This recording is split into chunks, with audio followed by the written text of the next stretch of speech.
আচ্ছা মা, আজকে না আমি রাতের খাবারটা বাইরে থেকে নিয়ে আসবো। আমার আজকে অফিস থেকে ফিরতে একটু লেট হয়ে যাবে।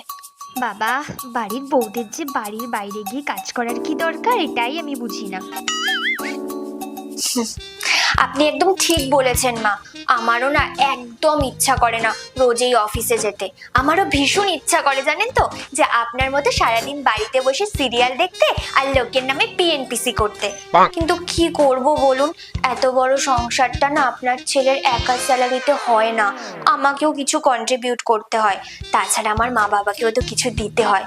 কি আর করব বলুন তো, আমার কাছে তো আর কোনো উপায়ই নেই। আজকালকার ছেলে মেয়েদের বুঝি না বাপু, যে কোনো কাজেই এত ঢং।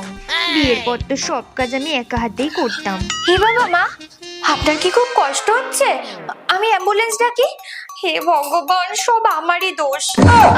অ্যাম্বুলেন্স ডাকবে কেন? আপনিই তো বললেন মা, যে আপনি বিয়ের পর থেকে সব কাজ একা হাতে করতেন, আর এখন তো বিয়ের পর আমিই সব কাজ করি, আর আমাদের ওই হাউসমেট করে। আপনি তো সারাদিন বসেই থাকেন, তো বসে থেকে থেকে আপনার হাতে পায়ে খুব জং ধরে গেছে না? খুব ব্যথা করছে বলুন।